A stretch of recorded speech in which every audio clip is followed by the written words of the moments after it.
اللہ رب العزت نے انسانوں کو پیدا فرمایا اور ان کو یہ زندگی دنیا کی گزارنے کا سلیقہ سکھایا، اور یہ انسان، اس کو اللہ نے پورے قرآن حکیم میں یہ سمجھایا کہ یہ انسان اپنی اس دنیا کی زندگی کو اچھا بنانے کی فکر کرے۔ بہت سے لوگوں کے ذہنوں میں بزرگوں کا یہ جملہ ہوگا کہ ہر وقت آخرت کی فکر کرنی چاہیے، آخرت بنانے کی فکر کرنی چاہیے، آخرت کی نجات کی فکر کرنی چاہیے۔ بالکل سارے درست جملے، ہر بات میں آخرت کی فکر کرنی چاہیے۔ ہر لمحے انسان کو آخرت کا خوف ہونا چاہیے۔ یہاں تک کہ نبی صلی اللہ علیہ وسلم نے ارشاد فرمایا، جو کوئی شخص آخرت کی فکر کو اپنے اوپر غالب کر لیتا ہے، اللہ اس کی دنیا کی فکروں سے سارا کافی ہو جاتا ہے، اور جو دنیا کی فکروں کو اپنے اوپر غالب کر لیتا ہے، آخرت کی فکر کو بھول جاتا ہے، تو اللہ کو کوئی پرواہ نہیں کہ یہ کس گڑھے میں جا کر گرتا ہے۔ یہ میں نے سارے اکابرین کے بیانات کا نچوڑ بتایا، حدیث سنائی کہ سب سے زیادہ اہم آخرت کی فکر، سب سے بڑی فکر آخرت کی فکر، سب سے بڑا خوف آخرت کے برے انجام کا خوف۔ بالکل درست۔ چنانچہ بہت سے لوگ جب یہ سنتے ہیں کہ بزرگوں کے بیانات میں کہ آخرت آخرت آخرت کی فکر، تو وہ آخرت کی فکر کرتے۔ کیا نمازیں بہت پڑھتے ہیں ماشاءاللہ، باجماعت مسجد میں نماز پڑھنے کی مرد فکر کرتے ہیں، عورتیں گھروں میں نماز پڑھتی ہیں، خوب قرآن پڑھتے ہیں، تلاوت کرتے ہیں، ذکر اذکار کرتے ہیں، تسبیحات کرتے ہیں، تہجد پڑھتے ہیں، اشراق پڑھتے ہیں، چاشت کی نماز پڑھتے ہیں، اوابین کی نمازیں پڑھتے، روزے رکھتے، زکوٰۃ دیتے، بار بار حج کرتے، بار بار عمرے کرتے۔ یہ سب آخرت کو بنانے کے لیے۔ اور گھر میں بچوں کی تربیت، اس طرف کوئی توجہ نہیں، سب سے زیادہ لڑائی بیوی سے، سارے رشتہ دار اس کی شکل دیکھنے کو تیار نہیں، اس دیندار شخص کی، اس کے پاس بیٹھنے کو تیار نہیں، تو ہر ایک سے لڑتا ہے، سختی سے بولتا ہے، بد مزاج قسم کا انسان ہے وہی جو میں نے ساری خوبیاں پہلے بتائیں۔ معاملات، کانوں کو ہاتھ لگائیں ان کے معاملات کو دیکھ کر، کانوں کو ہاتھ لگاتے لوگ، حرام حلال کی کوئی پرواہ نہیں، ملاوٹ کی کوئی پرواہ نہیں، لوگوں کا خون چوسنے کی کوئی پرواہ نہیں، رشوت کی کوئی پرواہ نہیں، بہنوں کا حق، بھائیوں کا حق مارنے کی کوئی پرواہ نہیں۔ کاروبار وہ تو دنیا ہے، اس سے دین کا کیا تعلق؟ اور یہ رشتہ داروں کے ساتھ اور ہمسایوں کے ساتھ معاملات، اس کا کیا تعلق دین کا؟ یہ تو دنیاوی کام ہے۔ دیندار شاندار، لیکن عبادات کے اندر، معاملات میں زیرو، معاشرت میں زیرو، اخلاق میں زیرو، عبادات کمال کی۔ میں نہیں کہہ رہا کہ وہ عبادات ضائع ہو جائے گی، وہ الگ بات، باقی کہانی بعد کی۔ تو لوگوں کے ذہن میں بسا اوقات آخرت آخرت سن کر اتنا ذہن بن جاتا ہے کہ وہ صرف آخرت کی فکر کرتے ہیں، لیکن وہ بزرگوں کے باقی بیانات کو نہیں ذہن میں لاتے۔ وہ جو باقی بیان ہوتا ہے نا وہ یہ ہوتا ہے کہ اپنے آپ کو گناہوں سے بچاؤ، اللہ کی فرما برداری کرو، اپنی پوری زندگی 24 گھنٹے کی زندگی کو اللہ اور اس کے رسول کے احکام کے مطابق بناؤ تاکہ تمہاری آخرت بن جائے۔ یہ ہے بزرگوں کا پورا بیان۔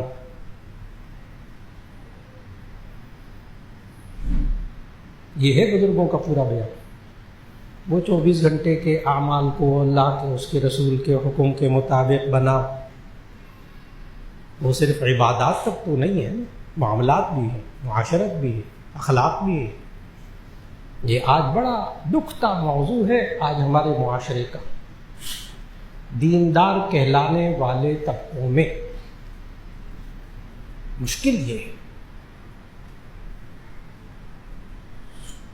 اور یہ انہوں نے اپنی سوچ سے بنایا کہ آخرت کی نجات بس اس سے ہو جائے گی۔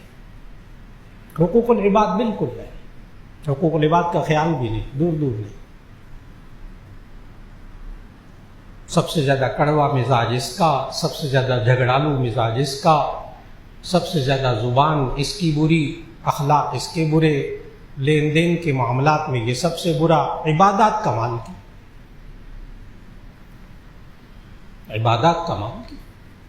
ٹھیک ہے، عبادات کا خانہ پر ہو گیا، دین کے باقی 4 شعبے خالی پڑے۔ دین کے کل 5 شعبے ہیں، ایمانیات، عقائد انسان کے درست ہوں، عبادات، معاملات، معاشرت، رہنا سہنا، کھانا پینا، گھر کا ماحول، رشتہ داروں سے تعلقات، بیوی بچوں سے تعلقات، اخلاق۔ 5 شعبے ہیں دین کے۔ ٹھیک ہے، ایک دین کے ایک شعبے میں کمال ہو گیا، عبادات کے اندر، عقائد کے اندر بھی چلو کمال ہو گیا، باقی 3 خالی ہوتے الا ماشاء اللہ۔ اور یہ تینوں باقی شعبے مشکل ترین، مشکل۔ اور یہ انسان اس چیز کو نہیں سوچتا، پھر پریشان ہوتا ہے، پریشانیاں ہوتی ہیں، بے سکونی ہوتی۔ وجہ کیا ہے؟ اس انسان نے اپنے ذہن سے سوچا کہ میری آخرت کیسے بنے گی۔ اس انسان کو چاہیے کہ یہ پھر اس معاملے میں بھی اللہ اور اس کے رسول صلی اللہ علیہ وسلم سے پوچھے کہ آخرت کیسے بنتی۔ یہ انسان جب اپنی سوچ، اپنے خیالات کو دین سمجھنے لگتا ہے، وہاں سے فساد پیدا ہوتا ہے۔ اپنی سوچوں کو تابع کرنا ہوگا اللہ اور اس کے رسول صلی اللہ علیہ وسلم۔ یہ درست ہے، ہر انسان کی سوچ مختلف، ہر انسان کی رائے مختلف، ہر انسان کی چاہتیں مختلف۔ اختلاف سے نقصان نہیں ہوتا، مخالفت سے نقصان ہوتا ہے۔ یہ کوئی لفظوں کا ہیر پھیر نہیں ہے، میں مثال دے کر ان دونوں کو واضح کرتا ہوں۔ یہ لفظوں کا ہیر پھیر نہیں ہے کہ اختلاف اور مخالفت۔ مثال بہت آسان سی مثال عرض کرنے لگا۔ اختلاف کیا ہوتا ہے، مخالفت کیا ہوتی ہے۔ نقصان مخالفت سے ہوتا ہے، اختلاف سے نہیں ہوتا۔ یہ اللہ کا پیدا کردہ ہے، رائے کا مزاج، سوچ کا اختلاف، مزاج کا اختلاف، چاہتوں کا اختلاف، مرضی کا اختلاف، میری مرضی اور آپ کی مرضی اور، کوئی حرج کی بات نہیں، یہ کوئی بری بات نہیں۔ جیسے ایک گھر کے اندر 2 بھائی حقیقی بھائی، ایک کو گوشت پسند ہے، ایک کو سبزی پسند ہے۔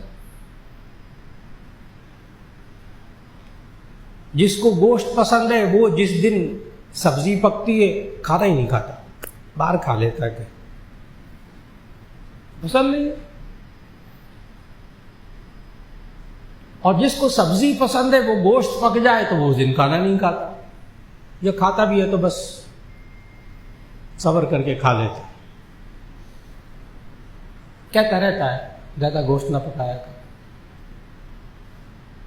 کوئی حرج نہیں، اس گھر میں فساد نہیں ہوگا۔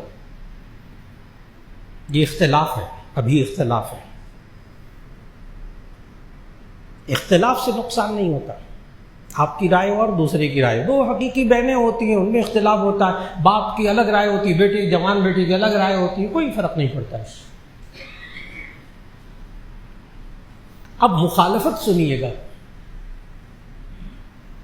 کہ وہ جو سبزی کھانے والا تھا وہ گوشت کھانے والے بھائی کو کہنے لگا تم ظلم کرتے ہو جانوروں پر، جانوروں کو ذبح کرتے ہو، کاٹتے ہو، کھاتے ہو گوشت اس کا، تم ظالم ہو۔ اور جو سبزی کھانے والا تھا اس کو گوشت کھانے والا، گوشت پسند کرنے والا کہنے لگا تم سبزی خور ہو، تم سبزی خور ہو، تم ویجیٹیرین ہو، سبزی کھانے والے، تم ہندو ہو، ہندو نہیں کھاتے نا گوشت، سبزی کھاتے، ویجیٹیرین ہوتے۔ اب آپ سمجھ گئے فوراً، اب وہ ایک دوسرے کو گریبان کو پکڑیں گے، اس لیے کہ اس نے اس کو ظالم کہا، اس نے اس کو ہندو کہا، ہو گیا، مخالفت شروع ہو گئی۔ جب تک اختلاف تھا مزاج کا، چاہتوں کا اختلاف تھا، سوچ کا اختلاف تھا، گھر میں فساد نہیں ہوتا تھا۔ جب وہ مخالفت میں بدل گیا، زبانیں چلنے لگی ایک دوسرے کے خلاف،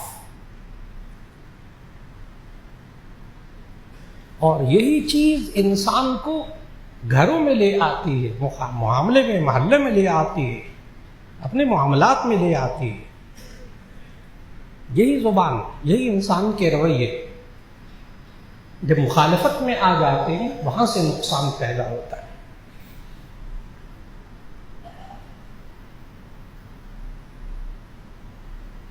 اور اس کو گھروں کے حالات میں بھی سمجھنا ہوگا، اس کو اپنے رشتہ داروں کے معاملات میں بھی سمجھنا ہوگا، اس کو اپنے کاروباری معاملے میں اس بات کو سمجھنا ہوگا۔ کاروباری معاملات میں اختلاف ہوتا ہے، ہو جائے، کچھ نہیں ہوتا۔ جس دن یہ اختلاف مخالفت میں بدلنے لگے گا، یعنی ایک دوسرے کو برا بھلا کہنا شروع کریں گے، وہاں سے بات بدل جائے گی۔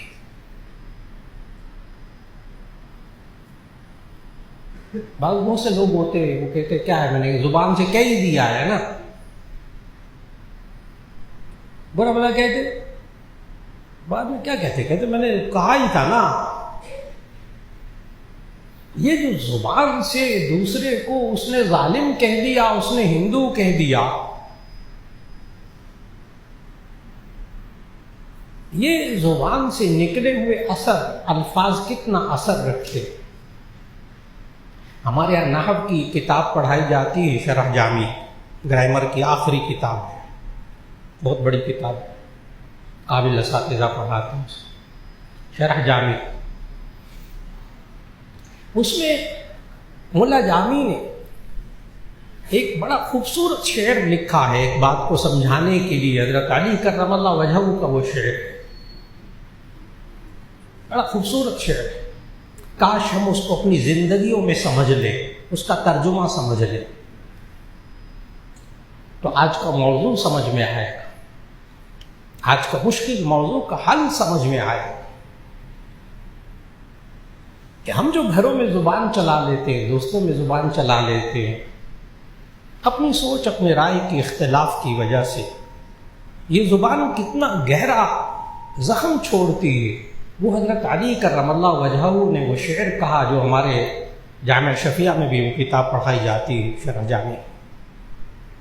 حضرت علی فرماتے ہیں اس شعر میں، جراحات السنان لها التیام ولا یلتام ما جرح اللسان۔ جراحات السنان لها التیام، نیزوں کے زخم مندمل ہو جاتے ہیں، ٹھیک ہو جاتے ہیں، انسان بھول جاتا ہے، نیزوں کے زخم مل جاتے ہیں، مندمل ہو جاتے ہیں۔ ولا یلتام ما جرح اللسان، لیکن زبان جو زخم لگاتی ہے وہ مندمل نہیں ہوتی۔ آج شوہر کو سمجھنا ہوگا یہ شعر، آج بیوی کو یہ شعر سمجھنا ہوگا، آج جوان بچوں کو، بچیوں کو یہ سمجھنا ہوگا، آج ہمارے کاروباری معاملات میں ہمیں سمجھنا ہوگا، اس شعر کو سمجھنا ہوگا۔ جناب آپ نے صرف زبان چلائی ہے، زبان سے ایک دوسرے کو برا بھلا کہا ہے، اتنا اثر گہرا ہے کہ اگر آپ اس کو نیزوں سے زخم پہنچا دیتے تو شاید بھول جاتا، لیکن زبان کے زخم انسان نہیں بھولتا. اس نے فلاں وقت میں مجھے یوں کہا تھا، بڑا یاد رکھتا ہے انسان. اس لیے آج وقت کی بہت بڑی ضرورت کہ ہر انسان چاہتا ہے میرے گھر میں اتفاق اور اتحاد آ جائے. بعض لوگ تو تعویذ مانگنے آتے ہیں بزرگوں سے، کوئی تعویذ دے دے میاں بیوی میں لڑائی ختم ہو جائے، کوئی تعویذ دے دے ہمارے درمیان محبت ہو جائے. ہم کاروباری افراد آپس میں لڑ پڑے، مولانا کوئی دعا بتائیں، آپس میں جوڑ پیدا ہو جائے، اتفاق پیدا ہو جائے، محبت پیدا ہو جائے، دشمنیاں ختم ہو جائے، نفرتیں ختم ہو جائیں. ہر انسان چاہتا ہے، ہر سلیم الفطرت انسان چاہتا ہے. اور یہ والے حالات کہ لوگ ایک دوسرے کے خون کے پیاسے ہوں، ایک دوسرے کو برداشت نہ کرتے ہوں، یہ وہ کیفیت تھی جب نبی صلی اللہ علیہ وسلم دنیا میں تشریف لائے. اللہ نے سورہ آل عمران کی آیت 103 میں بتایا، وَاذْكُرُوا إِذْ كُنْتُمْ أَعْدَاءً فَأَلَّفَ بَيْنَ قُلُوبِكُمْ فَأَصْبَحْتُمْ بِنِعْمَتِهِ إِخْوَانًا. اللہ نے اس وقت کے حالات بتائے. وَاذْكُرُوا إِذْ كُنْتُمْ أَعْدَاءً، تم یاد کرو کہ تم اس وقت آپس میں اتنے دشمن تھے، خون کے پیاسے تھے، اتنے اختلافات بڑھ چکے تھے.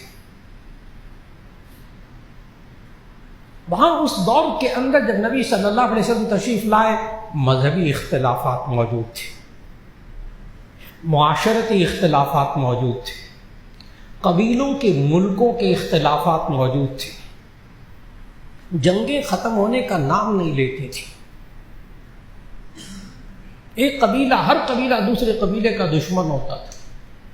سکون نام کی چیز معاشرے میں سے ختم ہو گئی تھی. یہ اللہ نے بتایا، وَاذْكُرُوا إِذْ كُنْتُمْ أَعْدَاءً فَأَلَّفَ بَيْنَ قُلُوبِكُمْ. تم یاد کرو کہ تم آپس میں دشمن تھے، فَأَلَّفَ بَيْنَ قُلُوبِكُمْ، اللہ نے تمہارے دلوں کو جوڑا، اتفاق اور اتحاد پیدا کیا. فَأَصْبَحْتُمْ بِنِعْمَتِهِ إِخْوَانًا، تو تم نے صبح کی اس حال میں کہ تم بھائی بھائی ہو چکے تھے. اور پتہ ہے اللہ نے کیا کہا، وَاذْكُرُوا نِعْمَتَ اللَّهِ عَلَيْكُمْ، اور تم یاد کرو اللہ کی نعمت. یہ اتفاق اور اتحاد یہ اس وقت دنیا کی سب سے بڑی نعمت ہے. آپ کو بھی اندازہ ہو گیا ہے جب کئی ملکوں کی جنگیں شروع ہوئی اور کئی ممالک گزشتہ مہینوں میں اس لپیٹ میں آ گئے، مسلم ممالک لپیٹ میں آ گئے، اور شیطان نے اپنا کام شروع کر دیا تھا. جو رحمان کے کہنے پر چلتا ہے وہ اتفاق اور اتحاد پیدا کرتا ہے، جو شیطان کے کہنے پر چلتا ہے وہ اتفاق اور اتحاد کو ختم کرتا ہے، آپس میں دشمنیاں پیدا کرتا ہے. یہ شیطان کا طریقہ یہ ہے. جب میاں بیوی میں لڑائی ہو نا، آپس میں دو بھائیوں میں لڑائی ہو، تو سمجھے کہ شیطان کیا کرتا ہے. ہاروت ماروت والے واقعے میں جب وہ جادو لوگ سیکھتے تھے آ کر، تو وہ جادو سے کیا کرتے تھے، وہ شیطانی لوگ کیا کام کرتے تھے، اللہ نے قرآن میں بتایا، فَيَتَعَلَّمُونَ مِنْهُمَا مَا يُفَرِّقُونَ بِهِ بَيْنَ الْمَرْءِ وَزَوْجِهِ. وہ ان دو ہاروت اور ماروت فرشتوں سے وہ کچھ سیکھتے تھے جن سے میاں بیوی کے درمیان جدائی ڈلوا دیں.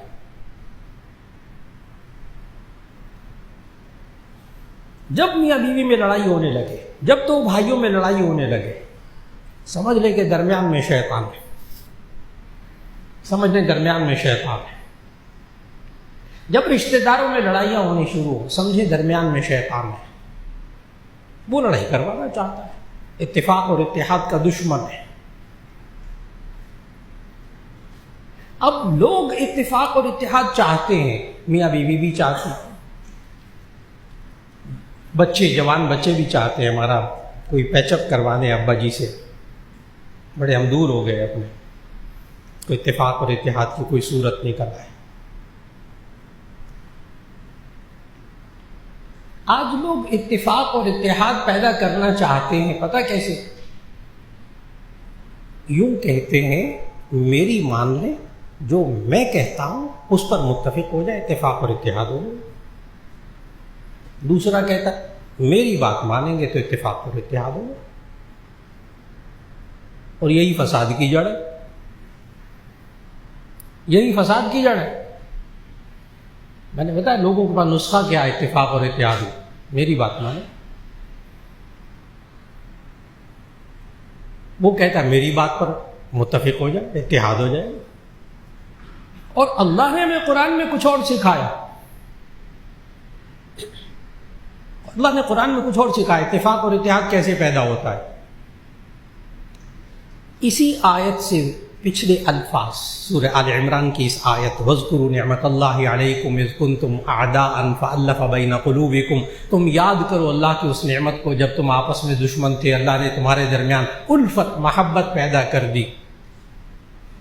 اس سے پہلے الفاظ آیت کے یہ ہیں جو اللہ نے بتایا کہ کس طرح اللہ نے الفت پیدا کی، کس طرح اتفاق اور اتحاد اس معاشرے میں پیدا کیا۔ اللہ نے فرمایا وَاعْتَصِمُوا بِحَبْلِ اللَّهِ جَمِيعًا وَلَا تَفَرَّقُوا، یہ آیت کا پہلا حصہ ہے۔ وَاعْتَصِمُوا بِحَبْلِ اللَّهِ جَمِيعًا وَلَا تَفَرَّقُوا وَاذْكُرُوا نِعْمَتَ اللَّهِ عَلَيْكُمْ إِذْ كُنْتُمْ أَعْدَاءً فَأَلَّفَ بَيْنَ قُلُوبِكُمْ۔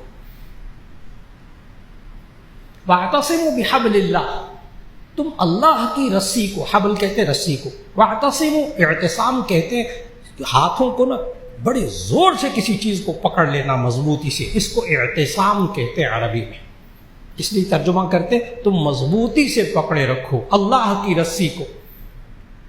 اور تمام مفسرین اس پر اتفاق ہے ان کا کہ اس حبل اللہ، اللہ کی رسی سے مراد قرآن حکیم ہے۔ اللہ کی رسی سے مراد قرآن حکیم ہے۔ تم اللہ کی رسی کو مضبوطی سے تھامے رکھو، ولا تفرقو، تم تفریقے میں مت پڑو، جدا جدا مت ہو جاؤ۔ عام طور پر جب یہ آیت پڑھی جاتی ہے تو 99% لوگوں کو یہی خیال ہوتا ہے یہ آیت علماء کے بارے میں نازل ہوئی، خدا کے لیے مولویوں کا سمجھاؤ آپس میں نہ لڑا کریں۔ اللہ نے کہا قرآن میں وَاعْتَصِمُوا بِحَبْلِ اللَّهِ جَمِيعًا وَلَا تَفَرَّقُوا۔ اور عجیب بات عرض کرنے لگا ہوں، اس کو پوری آیت کو پڑھنے، یہ مولویوں کے بارے میں نہیں نازل ہوئی، اس میں وہ بھی شامل ہے، یہ تو میاں بیوی کے لیے بھی نازل ہوئی ہے،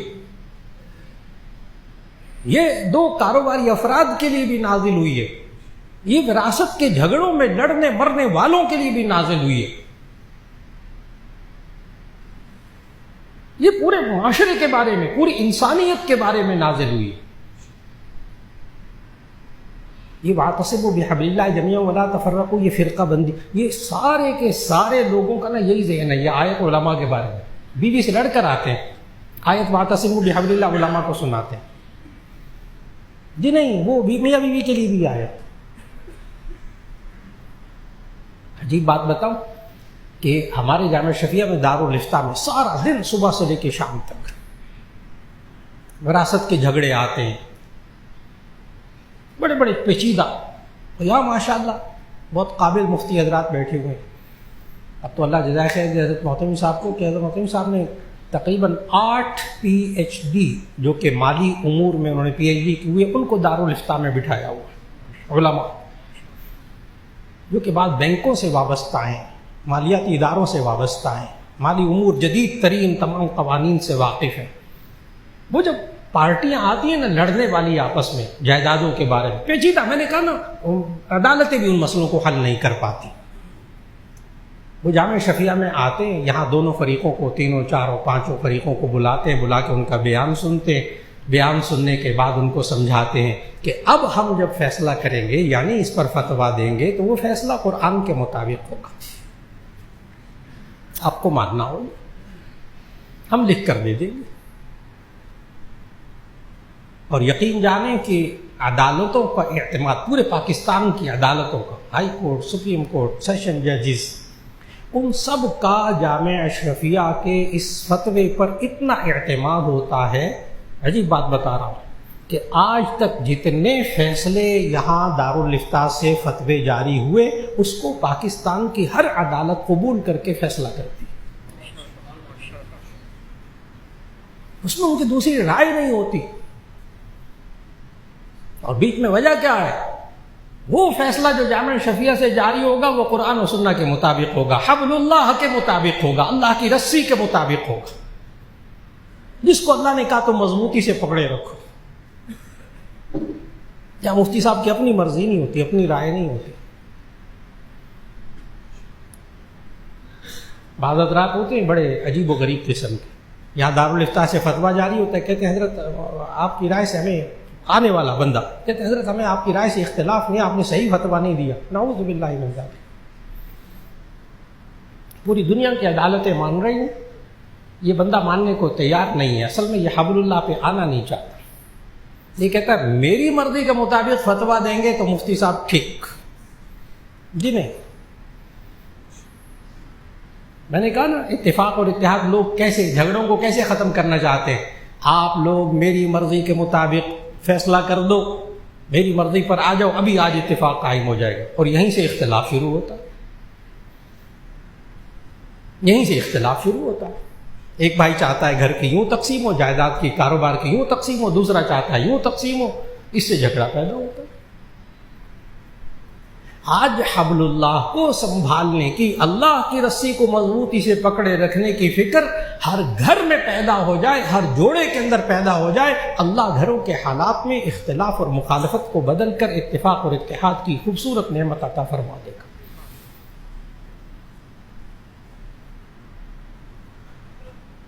آج وقت کی بہت بڑی ضرورت ہے. اور یہ حبل اللہ کو پکڑنے کا طریقہ کیا ہے؟ اللہ کی رسی کو پکڑنے کا طریقہ کیا ہے؟ جب میاں بیوی میں اختلاف ہو، جب بچوں میں اختلاف ہو، جب معاشرے کے اندر اختلاف سامنے آئے، جب آپس میں پھوٹ پڑے کاروباری لوگوں میں، جب آپس میں لڑائیاں ہونے لگے، جب رشتہ دار آپس میں ایک دوسرے کے خون کے پیاسے ہو جائیں، تو ان کو چاہیے کہ یہ علماء کے پاس آئیں اور آ کر پوچھیں اللہ اور اس کے رسول صلی اللہ علیہ وسلم ہمیں اس معاملے میں کیا حکم دیتے ہیں، ہم ماننے کو تیار ہیں. اتفاق اور اتحاد قائم ہو جائے گا. اللہ جزائے خیر دے. ہمارے شیخ مجھ سے پہلے یہاں بیان فرماتے تھے، حضرت مولانا فضل الرحیم اشرفی صاحب رحمۃ اللہ علیہ. وہ متحدہ علماء بورڈ کے بھی چیئرمین اور آخر وقت میں یہ قرآن بورڈ کے چیئرمین. متحدہ علماء بورڈ کے چیئرمین ہوتے ہوئے وہاں تمام مکاتب فکر کے تمام چوٹی کے علماء اس میں موجود ہوتے تھے. یہ حکومت پنجاب کا ادارہ متحدہ علماء بورڈ پنجاب، اس کے سربراہ رہے حضرت محتمی صاحب، مولانا ارشد اویس صاحب یہاں موجود. وہ گواہ، وہی گواہ، آپ میں سے بہت سے حضرات گواہ اس بات کے کہ انہوں نے باقاعدہ تمام مکاتب فکر کے درمیان اتفاق اور اتحاد کا پورا ضابطۂ اخلاق تیار کر لیا تھا. تمام مکاتب فکر کے بڑے بڑے چوٹی کے بزرگوں کے اس پہ دستخط ہو گئے تھے. صرف قانون اسمبلی میں پاس ہونے سے رہ گیا تھا کہ اللہ نے ان کو اپنے پاس بلا لیا. اس حد تک ہمارے جامعہ شفیہ کا مسلک یہ بھی اسی طرح. حضرت مولانا شرف علی صاحب تھانوی رحمہ اللہ کا وہ جو جملہ ہے کہ اپنے مسلک کو چھوڑو مت، دوسرے کے مسلک کو چھیڑو مت. اپنے مسلک کو چھوڑو مت. اختلاف ہے نا، کوئی بات نہیں، کچھ نہیں ہوتا. لیکن دوسروں کے مسلک کو چھیڑو مت، کیونکہ اب کیا شروع ہو جائے گی؟ مخالفت. میرا خیال ہے بات بہت اچھی طرح واضح ہوگی. جب چھیڑو گے تو کیا پیدا ہوگی؟ مخالفت. وہی جو میں نے مثال دی ہے سبزی اور گوشت والی، دو پہ بھائیوں کی پسند اپنی اپنی. جب تک پسند اپنی اپنی تھی کوئی اختلاف نہیں تھا. لیکن جس دن گوشت کھانے والے نے کہا اس کو، سبزی کھانے والے کو، تم ویجیٹیرین، تم ہندو سبزی خور، اور سبزی خور والے نے کہا تم ظالم ہو، جانوروں کو کاٹ کے گوشت کھاتے ہو، بس ہو گئی لڑائی شروع ہو گئی دونوں بھائیوں. گھر کا سکون ختم ہو گیا. اس لیے الحمدللہ جامعہ شفیہ میں حضرت محتمیم صاحب داخلہ فرماتے ہیں کئی ہزار طلبہ یہاں آتے ہیں. عجیب بات پورے مجمع کو بتا رہا ہوں, حضرت کی موجودگی میں بتا رہا ہوں کہ داخلے کے وقت یہاں طالب علم سے اس کا مسلک نہیں پوچھا جاتا.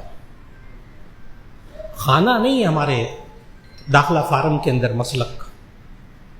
یہ خالی میں باتیں نہیں کر رہا, میں کہہ رہا ہوں کس طرح ہم آئے اتفاق اور اتحاد کی طرف.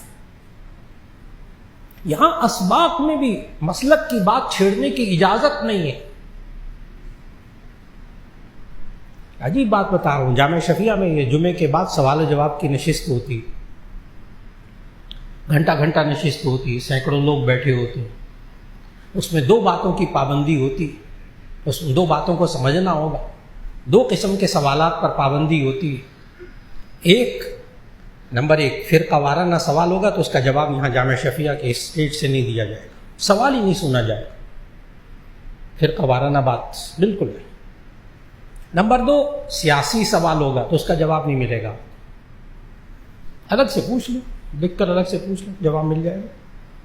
لیکن مجمع میں بیٹھ کر 2 باتیں, یہ میں بہت گہری باتیں آپ سے عرض کر رہا ہوں. آج بیٹھے ہوتے ہیں دفتر میں, شروع ہو جاتے ہیں سیاست پر, تھوڑی دیر بعد لڑتے مرتے ایک دوسرے کو برا بھلا کہتے ہوئے اٹھتے ہیں, دل شکنی کے ساتھ اٹھتے ہیں. کہیں بیٹھتے ہیں وہاں فرقہ وارانہ باتیں, مزہ آتا ہے نا اس میں. ایک دوسرے کو نیچا دکھانے کی کوشش, دوسرا اس کو نیچا دکھانے کی کوشش کرتا ہے. چنانچہ یہاں سوال و جواب کی جب نشست ہوتی ہے تو 2 باتوں پر سختی سے پابندی ان بزرگوں نے لگائی ہوئی ہے. نہ یہاں سے ہم نے سیاسی سوال جواب دینا ہے, نہ فرقہ وارانہ جواب دینا ہے. صرف قرآن و سنہ والی بات کرنی ہے, قرآن و سنہ. اور یہ جامعہ شفیعہ کا جمعہ بھی اسی طرح, فرقہ وارانہ بات کا سوال ہی نہیں. آپ میں سے کتنے حضرات ہیں ماشاءاللہ, بہت بڑا مجمع ایسا اس وقت بیٹھا ہوا جو مولانا فضل الرحیم صاحب رحمۃ اللہ علیہ جب دعائیں کرواتے تھے نا, تو آپ کو ایک دعا بہت اچھی یاد ہوگی جو ہم ان کے نقش قدم پر چلنے کی کوشش کر رہے ہیں. بڑے مجمع کو اس وقت بیٹھے ہوئے بزرگ افراد ہیں, ایک کو معلوم ہوگا کہ حضرت مولانا فضل الرحیم صاحب رحمۃ اللہ علیہ ایک دعا مانگا کرتے تھے, یا اللہ ہم سب کو فرقہ واریت کی لعنت سے بچا لے. مجمع میں ہاتھ کھڑا کرنے کو کہوں تو بہت سارے ہاتھ کھڑے ہو جائیں گے. مولانا فضل الرحیم صاحب یہ دعا مانگا کرتے تھے, اے اللہ ہمیں فرقہ واریت کی لعنت سے بچا لے. تو جس چیز کو ہمارے بزرگ لعنت سمجھتے ہیں, کیوں برا, بہت بری چیز ہے نا. آج ایک دوسرے کا احترام, ایک دوسرے کی رائے کا احترام, ایک دوسرے کے مزاج کا احترام, ایک دوسرے کی سوچ کا احترام,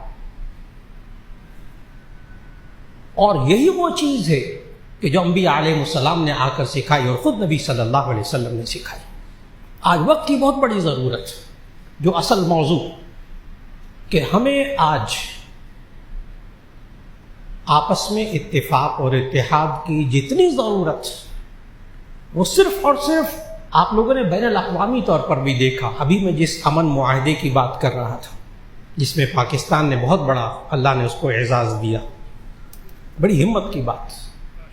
ہمارے فیلڈ مارشل کو اللہ ان کو جزائے خیر دے, انہوں نے بڑا آگے بڑھ کر کام کیا, دنیا نے اعتراف کیا, مخالفین نے بھی اعتراف کیا.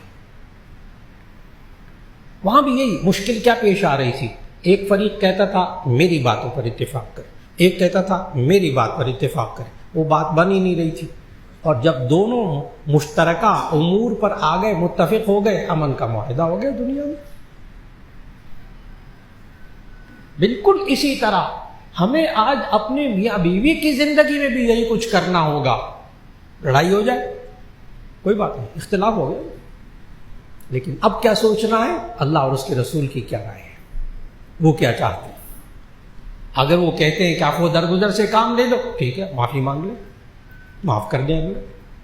وہ کہتے ہیں صبر کر لو, آپ صبر کر لیجئے, اللہ اتفاق اور اتحاد پیدا کر دے گا.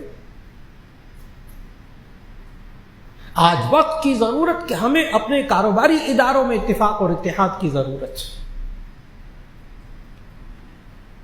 اور خاص طور پر ہمیں اپنے معاشرے کے اندر ایک دوسرے کی رائے کا احترام, ایک دوسرے کو برداشت کرنا, ایک دوسرے کو سننا, اور پھر اسی طرح ایک دوسرے کی عزت و آبرو کا احترام کرنا. آج محبت کو ختم کرنے والی، اتفاق اور اتحاد کو ختم کرنے والی 3 چیزوں میں ہماری بے احتیاطی ہے۔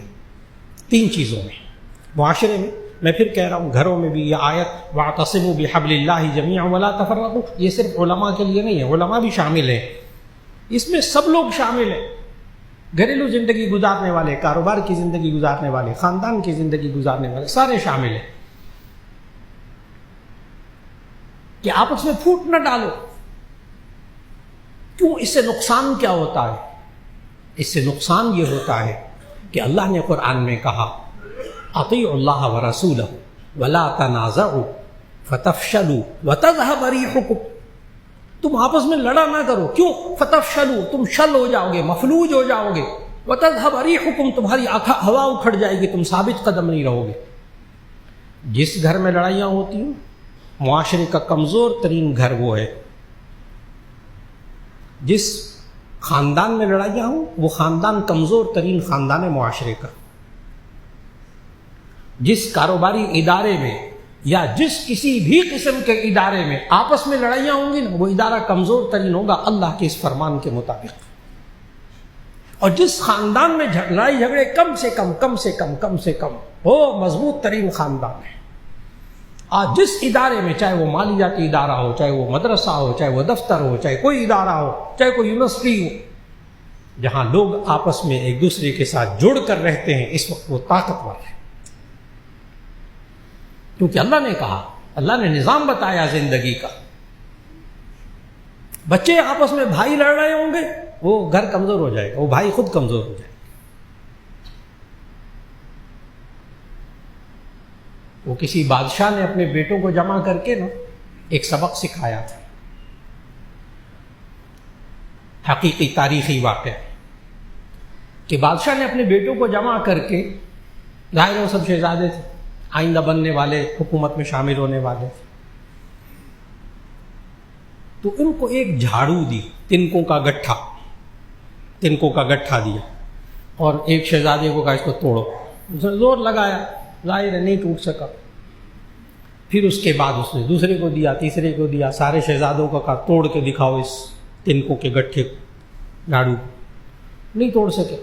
پھر اس کے بعد انہوں نے جھاڑو کے تنکے کو الگ کیا، پھر ایک شہزادے کو کہا توڑو، یہ تم توڑو، یہ تم توڑو، یہ تم توڑو، چند تنکے، وہ چند منٹ میں ساروں نے تنکوں کو توڑ کے رکھ دیا۔ اب بادشاہ نے ان کو سمجھایا جب تم بھائی آپس میں متفق اور متحد رہو گے، کوئی تمہیں توڑ نہیں سکے گا، کوئی تمہیں توڑ نہیں سکے گا۔ اور جب تم آپس میں بکھر جاؤ گے نا، الگ الگ ہو جاؤ گے، تو ایسی صورت میں کوئی بھی تمہیں توڑ کے رکھ دے گا۔ یہ اتفاق اور اتحاد کی برکتیں ہیں، لیکن اتفاق اور اتحاد ہوگا کس چیز پر؟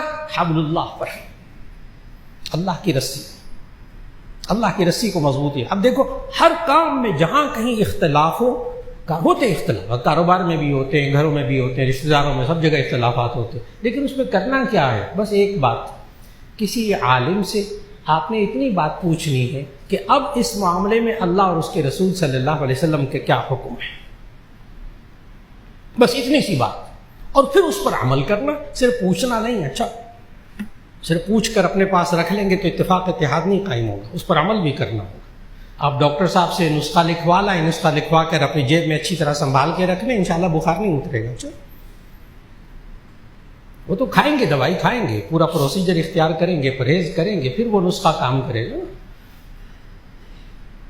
کوئی مجھے آیتیں بتا دے مولانا، میں آیتیں پڑھوں تو میاں بیوی میں اتفاق اور اتحاد ہو جائے، ہیں آیتیں ہیں، یہی آیت علماء بتاتے ہیں میاں بیوی میں الفت ڈالنے کے لیے، لیکن وہ بار بار پڑھتا رہے الفت قائم کرو، الفت قائم کرو، بیوی کو اس کے بعد 2-4 سنا دے تو الفت کہاں قائم ہوگی؟ جو اللہ نے کہا وہ تو کر نہیں رہا، جو اللہ نے کہا وہ تو کر نہیں رہا، آیت پڑھنے سے کیا ہوگا؟ وہ الگ بات ہے کہ آیتوں کی برکتیں، قرآن کی برکتیں، اس کے پڑھنے کی بھی برکتیں۔ اللہ رب العزت ہمیں معاشرے کے اندر رہتے ہوئے اس بات کی سمجھ عطا فرما دے، اور وہ دور عطا فرما دے کہ نبی صلی اللہ علیہ وسلم جس دور میں آئے، جس کا ذکر اللہ نے اس آیت میں کیا کہ وَاذْكُرُوا إِذْ كُنْتُمْ أَعْدَاءً، تم یاد کرو کہ جب دشمن تھے، فَأَلَّفَ بَيْنَ قُلُوبِكُمْ، اللہ نے تمہارے دلوں کے درمیان الفت ڈال دی، محبت ڈال دی۔ کیسے؟ اللہ نے اپنی رسی میں سب کو باندھ دیا. اللہ کی رسی قرآن. اور نبی صلی اللہ علیہ وسلم نے یہ کیا کیسے کیا؟ اب وہ مہاجر صحابہ سارے ہجرت کر کے مکہ سے چلے گئے مدینہ میں. یہ کہلائے مہاجر، وہ کہلائے صحابہ انصار. اور وہاں آپ کو پتہ ہے کہ مواخات قائم فرمائی، بھائی چارہ قائم، بھائی بھائی بنایا. پتہ ہے کیسے؟ ہر انصاری کے ساتھ ایک ایک دو دو مہاجر کو بھائی بھائی بنا دیا.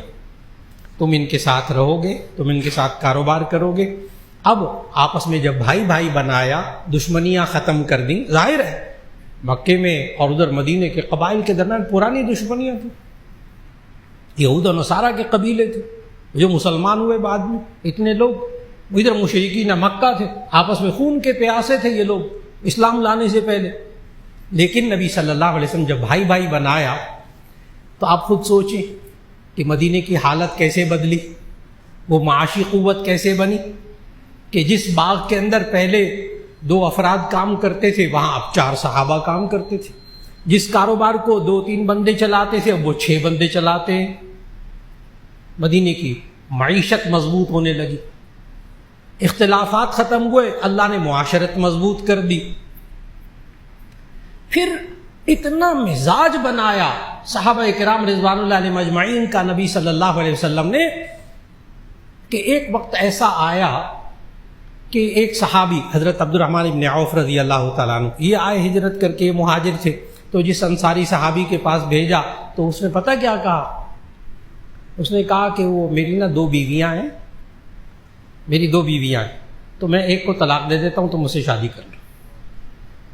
ایثار دیکھے، قربانی دیکھے. چنانچہ ان حضرت عبد الرحمن ابن عوف رضی اللہ تعالیٰ نے عرض کیا نہیں بس آپ اللہ مبارک کرے، آپ کو کوئی طلاق دینے کی ضرورت نہیں، مجھے یہ بتا دے بازار کس طرف ہے. حضرت عبد الرحمن ابن عوف رضی اللہ تعالیٰ نے تاجر، بنیادی طور پر بزنس مین، انہوں نے کہا مجھے بازار بتا دیں کدھر ہے. خالی ہاتھ بازار گئے، کمانا شروع کر دیا، تجارت شروع کر دی مہاجر. اور ایک وقت ایسا آیا کچھ عرصے کے بعد نبی صلی اللہ علیہ وسلم نے دیکھا کہ ان کی ماشاءاللہ بڑے حالات تبدیل ہو گئے اور شادی بھی ہو گئی. اور بعد میں ذہن میں رکھیے گا یہی حضرت عبد الرحمن ابن عوف رضی اللہ تعالیٰ عنہ ہیں جو مکہ سے آنے والے صحابہ میں سے مدینہ پہنچ کر سب سے زیادہ مالدار صحابی یہی تھے. مواخات کی برکتیں، اتفاق اور اتحاد کی برکتیں. اور پھر بنو نذیر کے اموال. اب سوچنا ہوگا معاشرت کیسے مضبوط ہوتی ہے. رہن سہن ہم اپنا درست کر لیں قرآن و سنہ کے مطابق، اپنے مزاجوں کو تبدیل کریں قرآن و سنہ کے مطابق. میں نے کہا مزاج مختلف ہے، کوئی حرج نہیں، لیکن ان کو تابع کر دیں اللہ اور اس کے رسول کی طرف. اپنی خواہشات کو، اپنی سوچوں کو اللہ اور اس کے رسول کے حکم کے تابع کر دیں، جیسے نبی صلی اللہ علیہ وسلم نے ان صحابہ کے اندر یہ ماحول بنایا. عجیب بات بتاؤں کہ سب سے زیادہ مسلمانوں کے پاس مال و دولت جو آیا ہے نا وہ بنو نذیر سے. یہودی قبیلہ تھا بڑا مالدار، تو اس وقت سب سے زیادہ پیسہ آیا مسلمانوں کے پاس. تو نبی صلی اللہ علیہ وسلم نے انصار سرداروں کو بلایا، یعنی مدینے کے جو سردار مسلمان تھے صحابہ، ان کو بلایا اور کہا کہ 2 تجاویز ہیں، ان میں سے کسی کے مطابق آپ عمل کر لیں. نمبر 1، تجویزوں کو ذرا غور سے سننا ہے. نبی صلی اللہ علیہ وسلم نے فرمایا کہ یا تو یہ ہے کہ اب مال بہت سارا آ گیا ہے تو مہاجر صحابہ کو یہ مال دے دیں اور انصار اور مہاجر اب الگ الگ زندگی گزاریں. یہ مال نمبر 1، یہ مال مہاجر صحابہ کو دے دیں اور ٹھیک ہے پھر اب الگ الگ اپنا کاروبار کریں، الگ الگ زندگی گزاریں. پیسہ بہت آ گیا مسلمانوں کے پاس. نمبر 2، یہ والا مال جو اب آیا ہے بنو نذیر سے، یہودی قبیلوں سے، تو یہ مال دے دیں انصار صحابہ کو اور مہاجر اور انصار پہلے کی طرح مل کر ساتھ رہیں. میرا خیال ہے دونوں تجویزیں پورے مجمع کو سمجھ میں آ گئی. انصار صحابہ نے عرض کیا یا رسول اللہ صلی اللہ علیہ وسلم ہمیں تھوڑی سی مہلت دیجیے، ہم نے ذرا مشورہ کر لیں. وہ مشورہ کرنے لگے، مشورہ کر کے آئے، کہنے لگے یا رسول اللہ صلی اللہ علیہ وسلم ایک تجویز ہماری طرف سے ہے، تیسری تجویز اگر آپ قبول فرما لیں. اور وہ تجویز یہ ہے میرے محترم بڑے غور سے ہم کیسے حبل اللہ پر عمل کریں، اللہ کی رسی کو کیسے تھامیں۔ انہوں نے کہا جی ایک تجویز، تیسری تجویز اگر آپ قبول فرما لیں، اور وہ یہ ہے کہ جتنا مال مسلمانوں کے پاس اتنا زیادہ آیا ہے، یہ سارا مال دے دیں مہاجرین کو، مہاجر صحابہ کو، اور پھر بھی یہ ہمارے ساتھ پہلے کی طرح مل کر رہے۔ نبی صلی اللہ علیہ وسلم نے قبول کر لیا۔ اس پر آیت نازل ہوئی ہے، سورہ توبہ کی آیت پڑھنے لگا، ان صحابہ کی شان میں یہ آیت نازل ہوئی۔ کیسے دیکھیں نبی صلی اللہ علیہ وسلم نے صحابہ کا ماحول کیسے بنایا، اتفاق اور اتحاد والا، اپنے جذبات پر کنٹرول کر کے۔ کس کو نہیں چاہیے ہوتا پیسہ؟ کون نہیں چاہتا پیسہ؟ لیکن ان تیسری تجویز پر غور کیجئے گا، آیت کیا نازل ہوئی، جو اس آیت کے ماحول کو اب آج ہمیں اپنے گھروں کے اندر، اپنے کاروبار کے اندر، اپنے معاشرے میں اس آیت کا مزاج بنانا پڑے گا۔ پتہ ہے ان صحابہ کی شان میں کیا آیت نازل ہوئی؟ لا یجدون فی صدورہم حاجۃ مما اوتوا ویؤثرون علی انفسہم ولو کان بہم خصاصہ ومن یوق شح نفسہ فاولئک هم المفلحون۔ لا یجدون فی صدورہم حاجۃ مما اوتوا، یہ وہ لوگ ہیں کہ جن کے سینوں کے اندر وہ جو مال آیا ہے اس کی طرف ذرہ برابر رغبت نہیں ہے۔ لا یجدون فی صدورہم حاجۃ مما اوتوا، جو ان کو اتنا پیسہ آ گیا اس پیسے کی طرف ان کے دل کے اندر کوئی رغبت نہیں ہے۔ وَيُؤْثِرُونَ عَلَىٰ أَنفُسِهِمْ وَلَوْ كَانَ بِهِمْ خَصَاصَةٌ، اور یہ دوسروں کو اپنے آپ پر ترجیح دیتے ہیں، قربانی دیتے ہیں۔ وَلَوْ كَانَ بِهِمْ خَصَاصَةٌ، اگرچہ وہ خود تنگی میں رہتے ہوں، مشقت میں رہتے ہوں۔ اللہ نے کہا فَأُولَٰئِكَ هُمُ الْمُفْلِحُونَ، یہی لوگ فلاح پانے والے ہیں۔ اللہ رب العزت ہمیں اپنے معاشرے کے اندر، اپنے گھروں کے اندر اتفاق اور اتحاد کی دولت عطا فرما دے، اور اللہ ہمیں معاشرے کے اندر سے فرقہ واریت کی لعنت سے اللہ بچا لے، اور اللہ ہم سب کو گھروں کے اندر، میاں بیوی کے اندر، بچوں کے اندر، کاروباری اداروں کے اندر، سب اداروں کے اندر اللہ اتفاق اور اتحاد قائم فرما دے، اور اس کی برکتیں ہمیں عطا فرما دے۔ دعا فرما لیجیے گا۔ الحمدللہ رب العالمین، اللہم صلی علی سیدنا و مولانا محمد وعلی آل سیدنا و مولانا محمد وبارک وسلم۔ ربنا آتنا فی الدنیا حسنۃ وفی الآخرۃ حسنۃ وقنا عذاب النار۔ یا اللہ ہمارے گناہوں کو معاف فرما، ہماری لغزشوں کو، کوتاہیوں کو معاف فرما۔ یا اللہ آج ہم قرآن سے دور ہوئے، جس کے نتیجے میں یا اللہ ہمارے معاشرے کے اندر اتفاق اور اتحاد میں کمی آ گئی، اے اللہ تو ہمیں معاف فرما دے۔ یا اللہ ہم سب کو حبل اللہ قرآن حکیم کی اس رسی کو مضبوطی سے تھامنے کی توفیق عطا فرما۔ نبی کریم صلی اللہ علیہ وسلم نے جو مدینہ میں اسلامی ریاست قائم کر کے اس میں اتفاق اور اتحاد پیدا کر دیا، پرانی دشمنیوں کو، اختلافات کو، مخالفت کو ختم کیا، اے اللہ ہم سب کو بھی نبی صلی اللہ علیہ وسلم کے نقش قدم پر چلنے کی توفیق عطا فرما۔ ہم سب کے آپس میں لڑائیوں کو ختم فرما دے، مخالفتوں کو ختم فرما دے، یہ بے چینیوں کو ختم فرما دے۔ یا اللہ ہمیں اپنی زبان پر قابو پانے کی توفیق عطا فرما، دوسروں کا جان، مال، عزت و آبرو کا احترام کرنے کی توفیق عطا فرما۔ اور یا اللہ جو بیمار ہیں سب کو شفا عطا فرما، جو پریشان حال ہیں ان کی پریشانیوں کو دور فرما۔ خصوصاً دعا کیجیے گا کہ ہمارے گزشتہ روز ہمارے جامعہ شفیہ کے امام صاحب استاذ حضرت مولانا محمد حسن اشرفی صاحب رحمہ اللہ دامت برکاتہم کا بیٹا محمد حسین اشرفی بہت نوجوانی میں 19 سال کی عمر میں انتقال کر گئے۔ یہ حضرت مولانا فضل الرحیم صاحب رحمۃ اللہ علیہ کے نواسے تھے، مولانا عبد الرحمن اشرفی رحمہ اللہ کے پوتے تھے۔ یا اللہ اس کو جنت الفردوس عطا فرما، ان کے پسماندگان کو صبر جمیل عطا فرما۔